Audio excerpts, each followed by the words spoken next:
ആഗോള അയ്യപ്പ സംഗമത്തിലെ നിലപാടിനെതിരെ NSS ആസ്ഥാനത്തേക്ക് മോചനയാത്ര.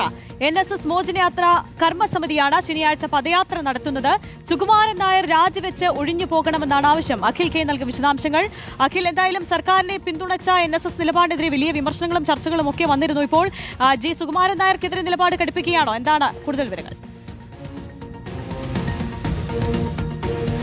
അങ്ങനെ തന്നെ മനസ്സിലാക്കേണ്ടി വരും. കാരണം ഈ സർക്കാരിന്റെ നിലപാട്, സർക്കാരിന്റെ ഈ ആഗോള അയ്യപ്പ സംഗമത്തിൽ NSS എടുത്ത നിലപാട് അതിനെ തന്നെയാണ് രൂക്ഷമായി വിമർശിക്കുന്നത്. അതായത് പല അയ്യപ്പ ഭക്തരും അല്ലെങ്കിൽ വിശ്വാസികൾ NSSന്റെ ആഹ്വാനം കേട്ടുകൊണ്ട്, ജനറൽ സെക്രട്ടറി ആഹ്വാനം കേട്ടുകൊണ്ട് ഈ നാമജപ ഘോഷയാത്രയൊക്കെ പങ്കെടുത്തു. അതിലിപ്പോഴും പലരും ഈ കേസ് ഇപ്പോഴും പലരുടെയും പേരിലുണ്ട് എന്നുള്ളതാണ്. അത് നിലനിൽക്കുന്ന സാഹചര്യത്തിൽ എന്നിട്ട് പോലും എന്തുകൊണ്ട് എന്തുകൊണ്ട് ഇവർ ഈ വിമോചനം അല്ലെങ്കിൽ അതിൽ ഈ NSSന്റെ നടപടിക്കെതിരെ അത് മനസ്സിലാക്കാൻ അല്ലെങ്കിൽ അത് മനസ്സിലാക്കാതെ ഇവർ ഇത്തരത്തിൽ ഒരു നടപടിയെ മുന്നോട്ട് പോകുന്നു, സർക്കാർ അനുകൂലമായി സ്വീകരിക്കും ശരിയല്ല. അതുകൊണ്ട് തന്നെ NSS ജനറൽ സെക്രട്ടറി സ്ഥാനത്തു നിന്നും രാജിവെക്കണമെന്ന് ആവശ്യപ്പെട്ടുകൊണ്ടാണ് ഈ മോചനയാത്ര എന്ന പേരിൽ ഈ ശനിയാഴ്ചയാണ് നടത്തുന്നത്. രാവിലെ 10:30 ചങ്ങനാശ്ശേരി ബസ് സ്റ്റാൻഡിൽ നിന്നും NSSന്റെ ആസ്ഥാനത്തേക്കാണ് ഈ മോചനയാത്ര നടത്തുന്നത്. ഇതിനുള്ളിലേക്ക് കയറി ഇത്തരത്തിൽ NSSന്റെ ആസ്ഥാന മന്ദിരത്തിൽ കയറി മന്നത്ത് പത്മനാഭന്റെ ഈ സമാധിയിൽ പോയി പുഷ്പാർച്ചന നടത്തുമെന്നാണ് പക്ഷേ ഇതുവരെ NSSന്റെ ഒരു അനുമതി ഈ വിഷയത്തിൽ അതിനുള്ളിലേക്ക് കയറുന്നത് ലഭിച്ചിട്ടില്ല. ഒരുപക്ഷെ ഈ അനുമതി ഇല്ലെങ്കിൽ ഏത് രീതിയിലേക്കായിരിക്കും കാര്യങ്ങളെന്നാണ് മനസ്സിലാക്കേണ്ടിയിരിക്കുന്നത്. എന്തായാലും നിരവധിയായ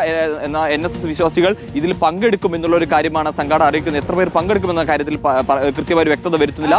ആലുവ കേന്ദ്രീകരിച്ചുകൊണ്ടുള്ള ഈ NSS മോചന മുതിർന്ന നേതാക്കളെ ഉൾപ്പെടുത്തിയുള്ള ഒരു മോചനയാത്രയ്ക്കാണോ നീക്കം? ഏതൊക്കെ നേതാക്കൾ പങ്കെടുക്കുമെന്നുള്ള കാര്യത്തിൽ തീരുമാനമായിട്ടുണ്ടോ?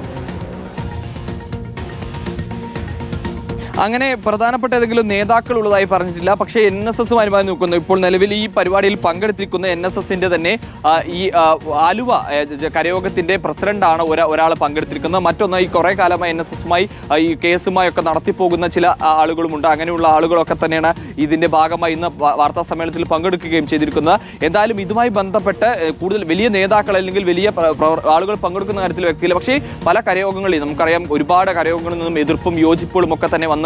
അപ്പോൾ അത്തരത്തിലുള്ള കരയോഗത്തിന്റെ പ്രസിഡന്റുമാരും സെക്രട്ടറിമാരടക്കമുള്ള ആളുകൾ, ഒപ്പം തന്നെ ഈ NSSന്റെ അംഗങ്ങൾ, നിരവധി അംഗങ്ങൾ ഇതിൽ പങ്കെടുക്കും. അവർക്ക് പോലും ഒരു ഘട്ടത്തിൽ എത്ര പേര് പങ്കെടുക്കുമെന്ന കാര്യത്തിൽ വ്യക്തത വരുന്നില്ല. പക്ഷേ നിരവധിയായ ആളുകളെ പങ്കെടുപ്പിച്ചുകൊണ്ട് വലിയ ഒരു പദയാത്ര തന്നെയാണ് സംഘടിപ്പിക്കാൻ പോകുന്നത് എന്നുള്ള ഒരു കാര്യമാണ് ഇവർ പറയുകയും ചെയ്യുന്നത്. എന്തായാലും ഈ വിഷയവുമായി ബന്ധപ്പെട്ട് NSSന്റെ ആസ്ഥാനത്തേക്ക് ഒരു പ്രതിഷേധം അല്ലെങ്കിൽ നമ്മൾ ഇത്ര കാലഘട്ടത്തിൽ കേട്ടുവന്നിരുന്നത് ഈ കരയോഗങ്ങളിലുള്ള പ്രതിഷേധങ്ങൾ അല്ലെങ്കിൽ പോസ്റ്ററുകളും അതുപോലെ തന്നെ ഈ ഫ്ലെക്സുകളും ഒക്കെ പ്രത്യക്ഷപ്പെടുന്നതായിരുന്നു. ഇപ്പോൾ എന്തായാലും ഒരു പരസ്യമായി NSS ആസ്ഥാനത്തേക്ക് ഒരു യാത്ര തന്നെ സംഘടിപ്പിക്കുന്നു എന്നുള്ളത് തന്നെയാണ് ഇതിൽ ഏറ്റവും പ്രധാനപ്പെട്ട കാര്യം എന്ന് പറയുന്നത്. അത് ശനിയാഴ്ചയാണ് അവർ സംഘടിപ്പിക്കാൻ ഉദ്ദേശിക്കുന്ന ഒരു പദയാത്രയായിട്ടാണ്, സമാധാനപരമായി തന്നെ പോകുമെന്നാണ് പറയുന്നത്. പക്ഷേ ഈ അനുമതി ലഭിച്ചില്ലെങ്കിൽ NSSന്റെ ആസ്ഥാന മന്ദിരത്തിനുള്ളിലേക്ക് എങ്ങനെ കയറും എന്ന കാര്യത്തിലാണ് ഒരു വ്യക്തത വരേണ്ടത്. എന്തായാലും NSSന്റെ ആസ്ഥാന മന്ദിരത്തിനുള്ളിലേക്ക് പോകുന്ന രീതിയിലാണ് ഇവർ ഈ ഇത്തരത്തിലൊരു മോചനയാത്ര, അല്ലെങ്കിൽ അത് ആലുവ കേന്ദ്രീകരിച്ചിട്ടുള്ള വിമോചന കർമ്മ സമിതിയാണ്, NSS മോചന കർമ്മ സമിതിയാണ് ഈ യാത്ര സംഘടിപ്പിക്കുകയും ചെയ്യുന്നത്.